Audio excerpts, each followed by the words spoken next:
নমস্কার। বড়রা আমার প্রণাম নেবেন, যারা ছোট সমবয়সী আমার শুভেচ্ছা ভালোবাসা নিয়ে। দাদা আপনি শার্পনেসটা বাড়িয়ে দিন, বেসটা কমিয়ে দিন, একটু ট্রেবেলটা একদম বাড়িয়ে দিন। হ্যালো চেক, হ্যালো হ্যালো, বেসটা আরো কমিয়ে দিন। হ্যাঁ, ট্রেবেলটা বাড়িয়ে দিন। Hello check, hello. হ্যাঁ, এখন কথা হচ্ছে যে যখন এই যে মঞ্চে আমরা যারা আজকে এসেছি, যারা ওইদিকে আছেন, একটা ব্যাপারে আমরা সহমত যে এই ভোটটা আমাদের কাকে দেওয়া উচিত। কিন্তু তারপরেও তাহলে আমি এখানে কথা বলতে কেন এলাম, আমাদের সবাই জানি। তার কারণ আমার নিজের কথা হচ্ছে যে ভোটটা কাকে দেব আর কেন দেব, আর কাকে দেব না আর কেন দেব না, এই দুটোই আমার কাছে পরিষ্কার থাকাটা খুব প্রয়োজন। এবং এমন কিছু সময় আসে সমাজে, জীবনে, যখন আমরা যারা রাজনীতি সচেতন কিন্তু যারা শিল্পী সাহিত্যিক মানুষ, শিল্পী মানুষ, আমি একজন সামান্য অভিনেতা, সারা বছর অভিনয় করি, কাটে, আমাদেরও মনে হয় যে এই সময়গুলো রাস্তায় দাঁড়িয়ে সাদাকে সাদা কালোকে কালো না বলতে পারলে, আমার মেয়েটা যখন বড় হবে, যখন জিজ্ঞেস করবে বাবা তুমি এই সময়ে দাঁড়িয়ে তোমার চোখের সামনে যা হচ্ছিল সবকিছু দেখেও তুমি চুপ করেছিলে, একটাও কথা বলনি, বিশ্বাস করুন আমার মেয়ের কথা ভেবে, আগামী দিনে ছোট ছোট ছেলেদের কথা ভেবে আমার মতো অনেক মানুষ রাস্তায় নেমে রাজনীতির মঞ্চে এসে অনেকগুলো কথা বলার প্রয়োজন অনুভব করছে। আপনার অনুমতি দিলে আমি আমার কথা শুরু করতে পারি। অনুমতি আছে? ধন্যবাদ। প্রথমে বলি যে সব কথার মধ্যে আমি আমাকে এরকম সিপিএম, তৃণমূল, কংগ্রেস, বিজেপি দিয়ে দয়া করে বিচার করবেন না। কথাগুলো বিচার করবেন, কার পক্ষে কার বিপক্ষে পরের কথা। আমার কথার মধ্যে ভুল থাকলে যে কেউ আমাকে থামিয়ে দেবেন, ওখান থেকেই আমায় হাত তুলে থামিয়ে দেবেন, আমার কোনো অসুবিধে নেই। দেখুন এখানে লড়াই হচ্ছে, আমাদের প্রার্থী এখানে সায়ন বসে আছে, তৃণমূল কংগ্রেসের যিনি প্রার্থী দেবাংশু, সেও আমার ছোট ভাইয়ের মতো। সংবাদ মাধ্যমে আমাদের স্টুডিওতে অনেকবার একসঙ্গে দেখা হয়, কথা হয়। বাচ্চা ছেলে, সুবক্তা, ওকেও আমার অনেক শুভেচ্ছা, দীর্ঘ রাজনীতি জীবন ওর আমি কামনা করি। এবং বিজেপির যিনি প্রার্থী অভিজিৎ বন্দ্যোপাধ্যায়, প্রাক্তন বিচারপতি, তাকেও আমার শুভেচ্ছা। কিন্তু সবার জীবনের ক্ষেত্রগুলো আলাদা, সবার কাজ আলাদা। যে লোকটা ভালো গাড়ি চালায়, তাকে গাড়ি চালাতে না দিয়ে রান্না করতে দিলে রান্নাটা পুড়ে যাবে। আর যে লোকটা ভালো রান্না করে, তাকে হঠাৎ করে রান্নাঘর থেকে সরিয়ে গাড়ি স্টিয়ারিংয়ে বসিয়ে দিলে গাড়ি ধাক্কা মারবে। তো আমাদের রাজনীতিতে কি হয়েছে, এখন কার কোনটা কাজ আমরা গুলিয়ে ফেলেছি। যে সারা বছর অভিনয় করে, নাটক করে, গান করে, সিনেমা করে, সে চলে যাচ্ছে সংসদে। সে না জানে এই দেশের গরিব মানুষের কথা, তার হেসেলের কথা, তার প্রত্যেক দিনের লড়াইয়ের কথা, সে কিছুই জানে না। তার দোষ নয়, সে তো সারা বছর অভিনয় করে, গান করে, আমার মতনই একজন মানুষ। কিন্তু আমাদের দল, এই বিজেপি, মানে পশ্চিমবঙ্গের দুটো দল, বিজেপি এবং তৃণমূল, এরা বলছে যে প্রার্থী টার্থী কোনো ব্যাপার না, যাকে খুশি পাঠালেই হলো, ভোটটা আমাকে দেখে দিন। একবার প্রধানমন্ত্রী বলছে যা ভোট দেবেন সব আমার ঝুলিতে আসবে, মাননীয় মুখ্যমন্ত্রী বলছেন যা ভোট দেবেন আমাকে দেখে দেবেন। কিন্তু যখন এরা আবার ধরা পড়ছে, জেল খাটছে, তখন বলছে কই আমি তো জানতাম না, ওরা করেছে। কি বিপদ দেখুন। সব জায়গায় বলছে আমি মুখ, আর সেই মুখে যখন কালি পড়ছে তখন নিজে মুখ আড়াল করছেন, বলছে না না ওটা আমি জানতাম না। ভাবুন, আমি বলছি এই যা চলছে তাতে যত ভুক্তভোগী মানুষ, এই ভুক্তভোগী মানুষের মধ্যে সবাই আছে। সিপিএম আছে, তৃণমূল আছে, বিজেপি আছে, কংগ্রেস আছে। কারণ গরিব মানুষের কোনো রং হয় না, খিদের কোনো রং হয় না। এই যে 100 দিনের কাজের এত গল্প আমরা শুনছি, সত্যি তো 100 দিনের কাজের টাকা আটকে আছে, গরিব মানুষ পাচ্ছে না। কিন্তু যদি প্রশ্ন করি কেন আটকে আছে, যদি প্রশ্ন করি 2011 সালের আগেও তো 100 দিনের কাজের প্রকল্প চালু ছিল, কই তখন 100 দিনের কাজের টাকা কেন বন্ধ হয়নি? তার কারণ গরিব মানুষকে 100 দিনের কাজের টাকা পাওয়াতে গেলে যে যে নিয়মগুলো মেনে কাজ করতে হয় সেই সময় সরকার সেগুলো করত। আচ্ছা, তৃণমূল বলছে বিজেপি নাকি টাকা আটকে রেখেছে। হ্যাঁ, বিজেপি তো টাকা নিশ্চয়ই আটকে রেখেছে, এতে কোনো ভুল নেই। কিন্তু টাকাটা চাওয়ার জন্য সব থেকে ভালো জায়গা ছিল আমাদের ভারতবর্ষের প্রধান বিচারালয়, সুপ্রিম কোর্ট। আমাদের মুখ্যমন্ত্রী তার দল নিজের নেতাদের বাঁচাবার জন্য, মন্ত্রীদের বাঁচাবার জন্য বারবার সুপ্রিম কোর্টে পৌঁছন এবং সেখানে গিয়ে তাদের হয়ে যারা মামলা লড়েন সে সমস্ত উকিলদের, লয়ারদের এক এক দিনের ফিজ হচ্ছে 15 লক্ষ থেকে 20 লক্ষ টাকা। আপনারা কি জানতেন কেউ এটা? ওই নেতাদের হয়ে যারা সুপ্রিম কোর্টে মামলা লড়ে, তৃণমূলের নেতাদের হয়ে, তারা একবার কোর্টে দাঁড়াতে 15 থেকে 20 লক্ষ টাকা নেয়। আপনারা কি জানতেন এটা? না জানলে জেনে রাখুন। কই আমাদের নেত্রী বা অভিষেক বন্দ্যোপাধ্যায়, যিনি দিল্লিতে এখান থেকে বাস ভাড়া করে, ট্রেন ভাড়া করে সবাইকে নিয়ে গেলেন, কই তিনি তো একবারও সুপ্রিম কোর্টে গেলেন না। সুপ্রিম কোর্টে গিয়ে একবারও বললেন না যে আমার রাজ্যের এত এত গরিব মানুষ, তাদের এত লক্ষ কোটি টাকা আটকে আছে, হুজুর আমি এর বিচার চাই। কেন বললেন না? অঙ্কটা পরিষ্কার। কারণ সুপ্রিম কোর্টটা রাজনৈতিক মঞ্চ নয়, ওখানে আয় ব্যয়ের হিসেব দিতে হয়। সুপ্রিম কোর্ট জানতে চাইবে কেন টাকাটা আটকে আছে, আর তখনই দুধ কা দুধ পানি কা পানি হয়ে যাবে। কারণ 100 দিনের কাজের টাকা নিয়ে যে বিপুল দুর্নীতি করেছে, যে বিপুল চুরি করেছে, টাকাটা আসলে তার জন্য আটকে আছে। তাই 2011-র আগে এই চুরির গল্প ছিল না, দুর্নীতির গল্প ছিল না, তাই মানুষের 100 দিনের কাজের টাকাও আটকে থাকেনি। এটা কোনো তৃণমূল বা কংগ্রেস বা বিজেপি বা সিপিএম এর কথা নয়, এটা একটা তথ্য। ভুল থাকলে আপনারা বলবেন আমায়। আচ্ছা, এটা তো দিল্লির নির্বাচন, কিন্তু রাজ্যের মাননীয় মুখ্যমন্ত্রী এই চাকরি চলে যাওয়া নিয়ে অনেক কথা বলছেন। উনি বলছেন মানুষ খেকো বাঘ শুনেছি, চাকরি খেকো শব্দটা নাকি নতুন এসছে পশ্চিমবঙ্গে। আচ্ছা, আমার প্রশ্ন, চাকরিটা খেলো কে? চাকরির পরীক্ষাটা নিয়েছিল কারা? আপনারা জানেন তো কি পরীক্ষা এটা? পরীক্ষাটার নাম এসএসসি, স্কুল সার্ভিস কমিশন। মানে যে পরীক্ষা দিয়ে আমাদের যত রাজ্যে সরকারি স্কুল আছে সেই স্কুলে কারা শিক্ষকতা করবে, কারা চাকরি পাবে, তার যোগ্যতা নির্ধারিত হয় ওই পরীক্ষাটা দিয়ে। 2011 সালের আগে পশ্চিমবঙ্গে এই পরীক্ষাটা 10 থেকে 11 বার হয়েছে। কয়েক লক্ষ ছেলে মেয়ে একই চাকরি দিয়ে সরকারি স্কুলে চাকরি পেয়েছে। কই একজন শিক্ষককেও কেন রাস্তায় বসতে হলো না? 2011-র আগে চাকরির জন্য কলকাতার রাস্তায় তাঁবু খাটিয়ে দিনের পর দিন, মাসের পর মাস, বছরের পর বছর একজনকে কেন ধর্ণা দিতে হলো না?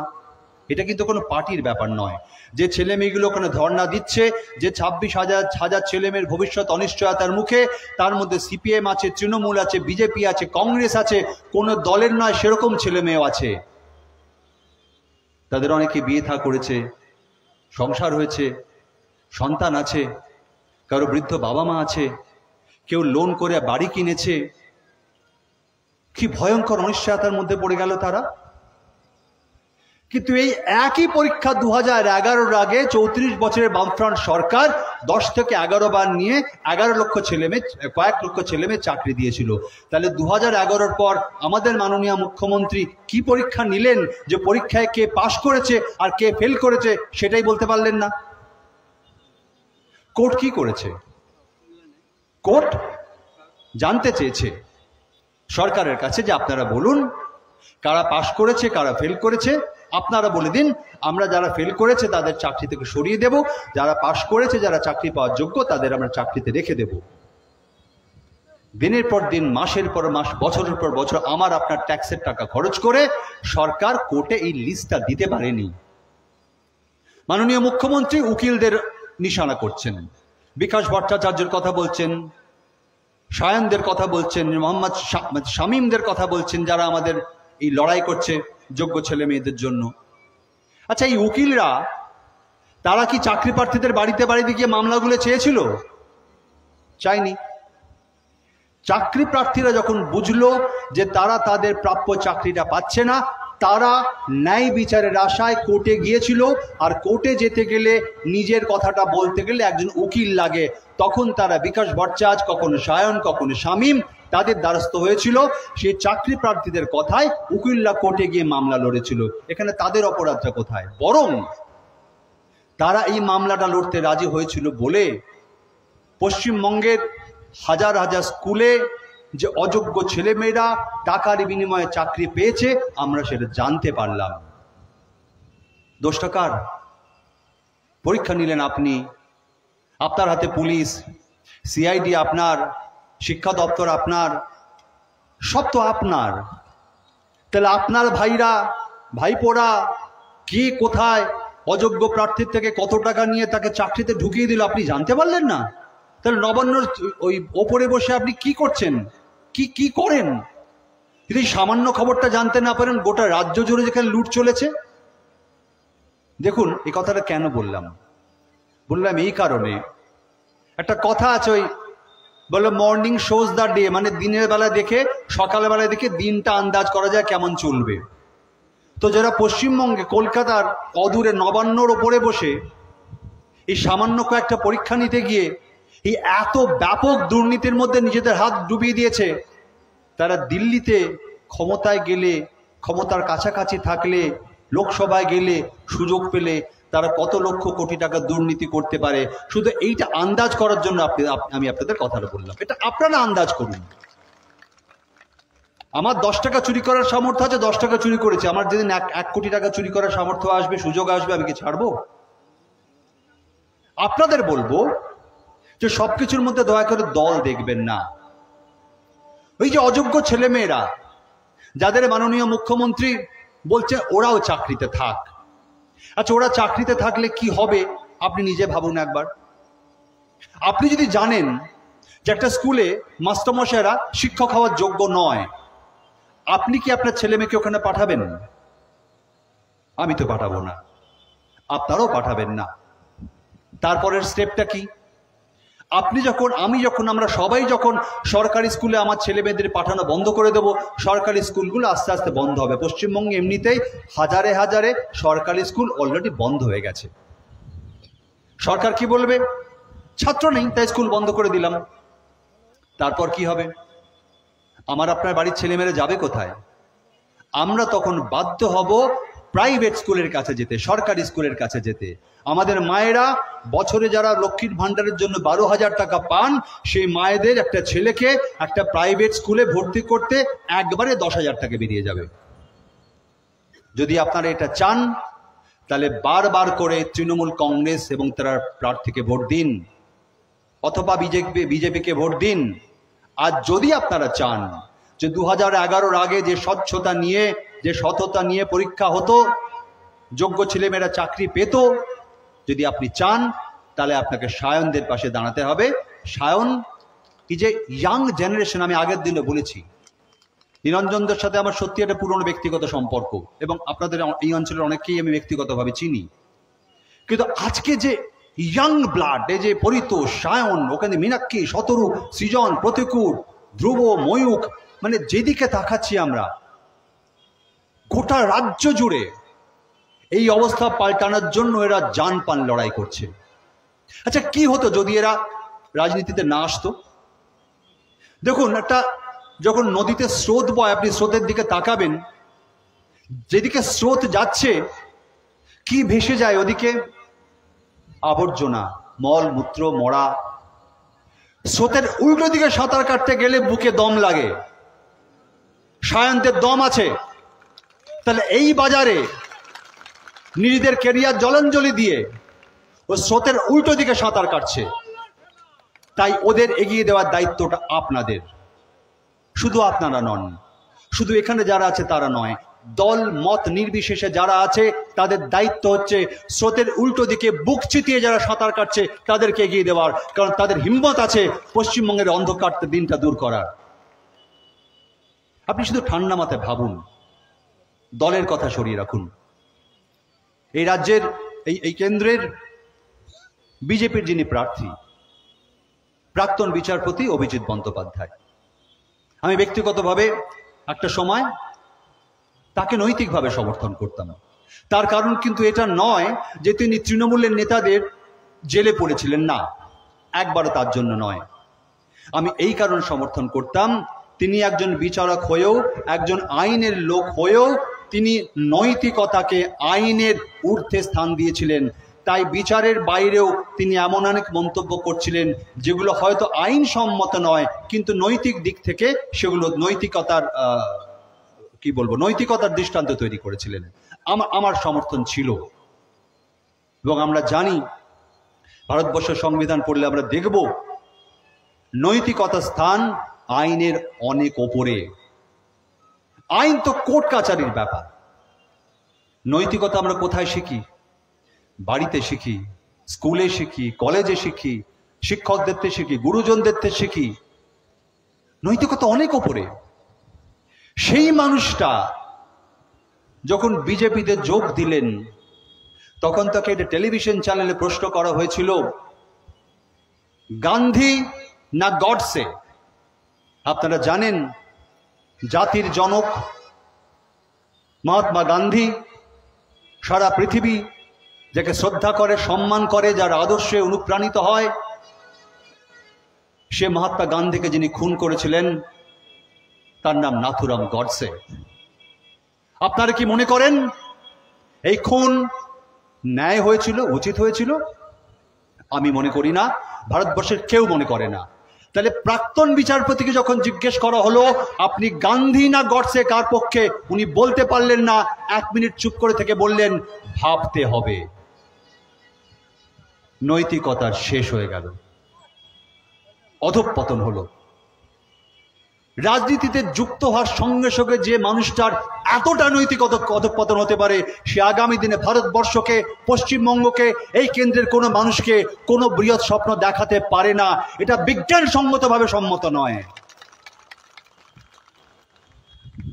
ক্ষুদ্র স্বার্থে বিজেপিকে তুষ্ট করার জন্য, আরএসএসকে খুশি করার জন্য যিনি এই জাতীয় কথা ক্যামেরার সামনে বলতে পারেন, অফ দ্য ক্যামেরা, ক্যামেরার বাইরে তিনি আর কি করতে পারেন আপনারা ভাবুন।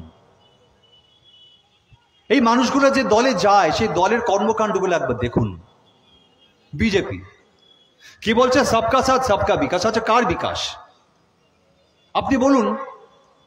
ঠিক 10 থেকে 11 বছর আগে তেলের যা দাম ছিল, গ্যাসের যা দাম ছিল, কেরোসিন তেলের যে দাম ছিল, পেট্রোলের যে দাম ছিল, তার থেকে প্রায় ডাবল দাম বেড়েছে।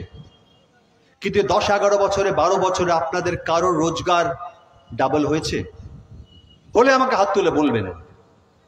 আমার বিশ্বাস হয়নি, কিন্তু হয়েছে।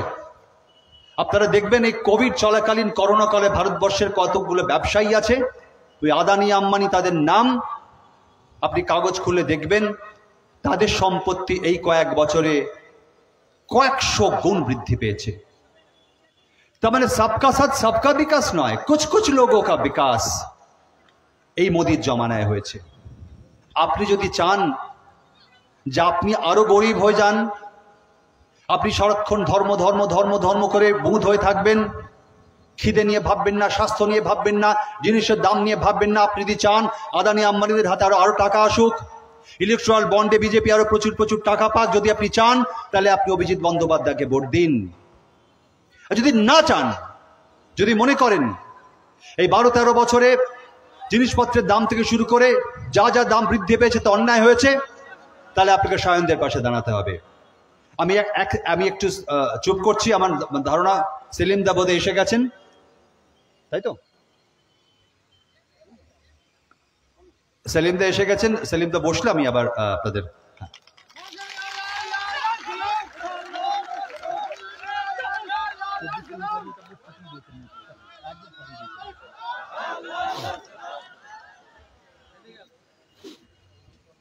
দেখুন। সেলিম দাকে দেখে একটা কথা আপনাকে আবার বলছি, আবার দল দিয়ে ভাববেন না। মোহাম্মদ সেলিম কোন দল ওসব পরের কথা।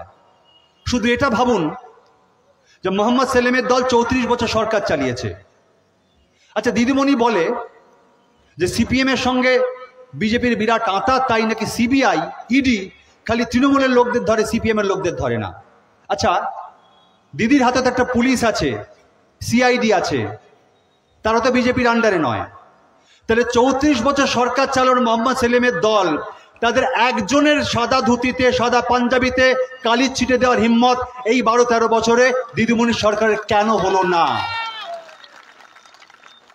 স্বয়ংরা সেই দলের উত্তরসূরি, তাই আমরা ওদের উপর ভরসা করতে পারি। স্বয়ংদের বুকে দম আছে স্রোতের বিরুদ্ধে গিয়ে, তৃণমূল বিজেপির এই কুৎসিত জঘন্যতম রাজনীতির বিরুদ্ধে গিয়ে বুক চিতিয়ে দাঁড়াবার। এটা কোনো দলের কথা নয়। তো বিজেপির যে কথা আমরা আসছিলাম, আপনারা আপনাদের অভিজ্ঞতা দিয়ে দেখুন আপনাদের প্রত্যেকের আয় কতটা বেড়েছে। আপনি বিজেপির দিকে তাকান আর তৃণমূলের নেতাদের দিকে তাকান। পঞ্চায়েত দেখুন, জেলা পরিষদ দেখুন, মিউনিসিপ্যালিটি দেখুন, কর্পোরেশন দেখুন, বিধানসভা দেখুন, লোকসভা দেখুন। এক একজন নেতা 10 থেকে 12 বছরে যত কোটি টাকা রোজগার করেছে, কোনো সৎ পথে কোনো মানুষের পক্ষে সেটা করা সম্ভব বলে আপনারা মনে করেন? আমি মনে করি না, আপনারা মনে করেন না। তাই আপনাদের সিদ্ধান্ত নিতে বলছি। যারা 12-13 বছরে পশ্চিমবঙ্গকে, ভারতবর্ষকে এইভাবে লুট করে নিজেরা কোটি কোটি টাকার মালিক হয়েছে, যদি আপনি মনে করেন তারাই আপনাদের ভবিষ্যৎ নির্ধারণ করবে, তাহলে আপনি তৃণমূল নয় বিজেপিকে ভোট দিন। আর যদি মনে করেন না, এই দুর্নীতিমুক্ত সরকারকে সরিয়ে দিয়ে এখান থেকে পশ্চিমবঙ্গে বাম কংগ্রেসের জোটকে জিতিয়ে কি দিল্লিতে পাঠাতে হবে, তাহলে সায়নদের হাত আপনাকে শক্ত করতে হবে। বিজেপি বলছে নারী শক্তির কথা বলছে। আমি আর বিস্তারিত বলবো না, শুধু সাক্ষী মালিকের নামটা বলবো। সারা ভারতবর্ষ, সারা পৃথিবী যাকে চেনে, অ্যাথলেট, কুস্তিগির, তার অসম্মান দিনের পর দিন, রাতের পর রাত দেখার পরেও প্রধানমন্ত্রীর মুখ থেকে একটা শব্দ বেরোয় না। এবং যার বিরুদ্ধে অভিযোগ, তার সন্তানকে, তার ছেলেকে তিনি এবারও টিকিট দিয়েছেন। সেই প্রধানমন্ত্রী আপনি যদি মনে করেন যে আপনার রাজ্যে মহিলাদের সুরক্ষা দেবে, তাহলে আপনি বিজেপি প্রার্থীর পাশে গিয়ে দাঁড়ান। আর যদি মনে করেন না, যে সাক্ষী মালিকের সম্মান রাখতে পারেননি, তিনি আমার মা বোনেদের সম্মান রাখতে পারবেন না, তাহলে আপনাকে দলমত না ভেবে সায়নদের পাশে এসে দাঁড়াতেই হবে। এখানে কোনো রাজনীতির গল্পই নেই। এখানে প্রচুর পাশে হলদিয়া আছে। কখন অভিজিৎ গঙ্গোপাধ্যায়ের সঙ্গে দেখা হলে জিজ্ঞেস করবেন যে বিজেপি সরকার যেখানে উনি গিয়েছেন, শ্রমিকদের আরো ঘাম রক্ত নিংড়ে নেবার জন্য যে নতুন আইন পাস করেছে, শ্রম আইন, সে আইনটা একবার ব্যাখ্যা করে শোনাতে বলবেন আপনাদের। দেখবেন তার ছত্রে ছত্রে ছত্রে ছত্রে গরিব মানুষকে, শ্রমিককে পায়ের তলায় পিষে মেরে দেওয়ার পরিকল্পনা তৈরি হয়েছে। আসলে এই কথাগুলোর উত্তর নেই বলে প্রত্যেক দিন মঞ্চ থেকে রাম রহিমের গল্প শোনাতে হচ্ছে। শুনুন, আমি যে জেলায় বড় হয়েছি, মুর্শিদাবাদ, আপনাকে এখনো গেলে দেখিয়ে দেবো লালবাগ শহরে হাসপাতাল রোডে মন্দির আর মসজিদ একটাই দেওয়াল, মাঝের দেওয়ালের এক পাশে মন্দির, এক পাশে মসজিদ। আমি আপনাকে দেখিয়ে দেবো চকের মসজিদের মাঠটা মসজিদের পুজো হয়, দুর্গা পুজো। তাই বিজেপি আর তৃণমূল বলে আমাদের যে ধর্ম শেখাচ্ছে আর লড়াই করাচ্ছে, এসব লড়াইয়ের গল্পে আমরা বিশ্বাস করব না। এটা ব্রিটিশদের তৈরি। ওরা করেছিল স্বাধীনতার আগে, বুঝেছিল ভারতবর্ষটাকে হিন্দু মুসলমানে ভাগ করতে না পারলে ব্রিটিশরা আমাদের পায়ের তলায় থাকতো। বিজেপি আর তৃণমূল যাতে আমাদের 5টা আঙুল মুঠোবদ্ধ হতে না পারে, তাই প্রত্যেক দিন রাম আর রহিমকে আলাদা করে আমাদের শক্তি দুর্বল করতে চাইছে। যদি আপনি মনে করেন ওদের এই অপপ্রচারে পা দিয়ে আপনার জীবন উন্নতি হবে, আপনি ওদের পাশে যান।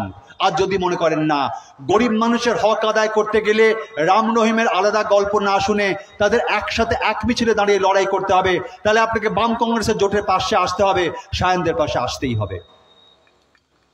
এই যে একটু আগে আমরা 100 দিনের কাজের গল্প কথা বলছিলাম, প্রকল্পের কথা বলছিলাম, কাদের তৈরি, কোন সময় তৈরি? অনেকে বলছে বাম কংগ্রেসের জোট, এত রকম মত পার্থক্য, এত লড়াই, এত বিরোধ। আমি না, হ্যাঁ নিশ্চয়ই আছে, কেন থাকবে না? একটা দলের মধ্যে কত লড়াই থাকে, একটা পরিবারে কত বিরোধ থাকে, কিন্তু বাড়িতে যখন আগুন লাগে তখন 5 ভাই বাড়িতে একসঙ্গে জল ঢালে, কারণ তারা জানে বাড়ির ছাদটা পুড়ে গেলে সবার মাথার উপর থেকে ছাদটা চলে যাবে।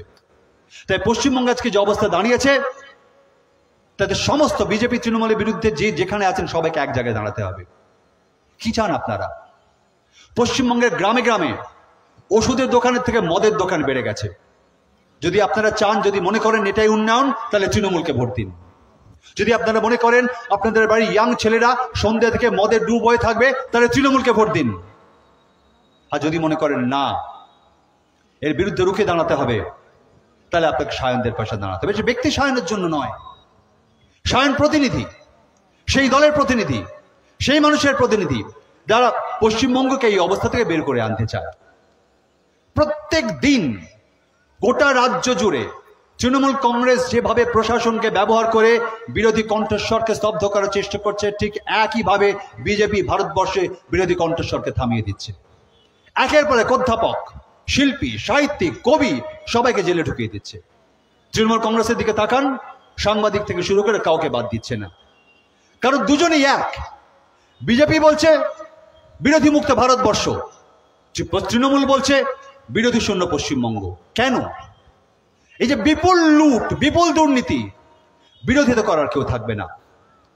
তা এই দলের হয়ে যারা লড়ছেন তাদের ব্যক্তিগতভাবে তাদের প্রতি আমার কোনো অভিযোগ নেই, বরং দেবাংশুর মতো ইয়ং তরুণ যারা রাজনীতিবিদ তাদের বলবো, তোমরা সেই দলে এসো যে দলের লোকেদের টেলিভিশন ক্যামেরার সামনে হাত পেতে টাকা নিতে দেখা যায় না, যে দলের নেতাদের টেলিভিশন ক্যামেরার সামনে হাত পেতে টাকা নিতে দেখা যায়, যে দলের নেত্রী সেই মানুষদের আবার নির্বাচনে প্রার্থী করে, সেই দলে জয়েন করে আগামী দিনে পশ্চিমবঙ্গকে তুমি খুব উন্নত পশ্চিমবঙ্গ রূপে তৈরি করতে পারবে না, কারণ এটা তোমার হাতে নেই।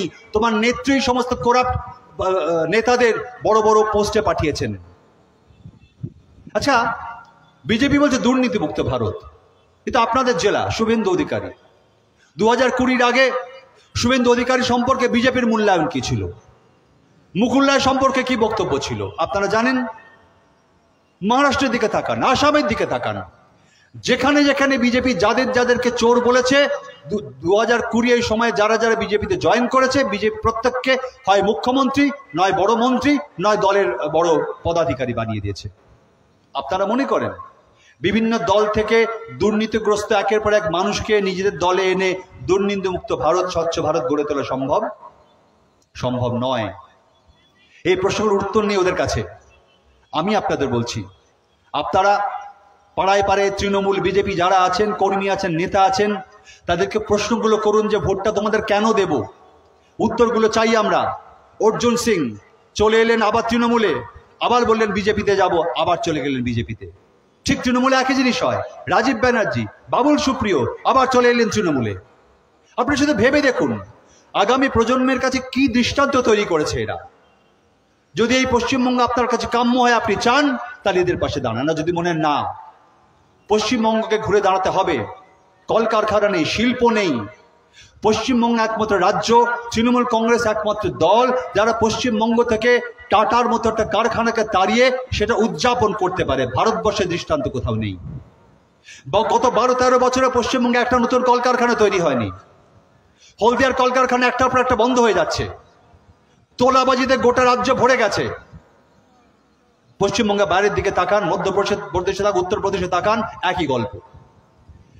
একটা ঘটনা বলি আপনাদের, কথাটা বলতে গিয়ে মনে পড়ে গেল উত্তরপ্রদেশের নাম বলতে। আমি এই 5 দিন আগে উত্তরপ্রদেশে ছিলাম। আমি বরেলিতে ছিলাম, বরেলি থেকে পিলিভিট যাচ্ছিলাম। আমার গাড়ি যে ড্রাইভার তাকে আমি জিজ্ঞেস করলাম, এখানে বললাম হাওয়া কা ঝোঁকে কিধার है भैया? তো বললো রাহুল আর अखिलेश की तरफ है। না, তোমার নাম কি? বললো জামির। বললাম কি জানি, মুসলিম, হয়তো বিজেপির এই সমস্ত অত্যাচার বিদ্বেষ তার বিরুদ্ধে কথা বলতে চাইছে। বেশ কিছু যাওয়ার পর একটা ধাবায় খেতে বসলাম। ধাবায় যিনি মালিক তার সাথে একই গল্প হলো।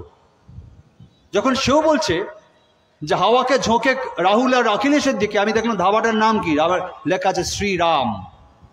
জামিরও যা বলছে, শ্রীরাম ধাবার মালিকও তাই বলছে। এবং দেখুন, আপনি গতকালের না আজকের এই সময় কাগজটা খুলে দেখবেন, ওই পিকে বলে যে ভদ্রলোক, যিনি তৃণমূলের এক সময় ইলেকশন প্ল্যানার ছিলেন, তার ইন্টারভিউ আছে। তিনি বলছেন ভারতবর্ষে ব্র্যান্ড মোদির ভ্যালুয়েশন কমে যাচ্ছে। আসলে এই উত্তরপ্রদেশে আমার ব্যক্তিগত অভিজ্ঞতা থেকে আজকের কাগজের খবরটা যখন মিলিয়ে নিচ্ছি, তখন বুঝতে পারছি যে দুজনেই সঠিক কথা বলেছে। তার কারণ, যে দেশে 60 কোটি মানুষ এখনো দুবেলা ভালো করে খেতে পারে না, সেই দেশে আজ যাই হোক রাম রহিমের গল্প শুনিয়ে, হিন্দু মুসলমানের গল্প শুনিয়ে মানুষকে ভোলানো যাবে না, যেতে পারে না। আমি শুধু আপনাদের বলবো, নানা রকম প্রলোভন আসবে, ভয় আসবে। অনেকে বলছে নির্বাচনের পর সেন্ট্রাল ফোর্স চলে যাবে, এখানে থাকতে হবে। কি করে থাকবেন?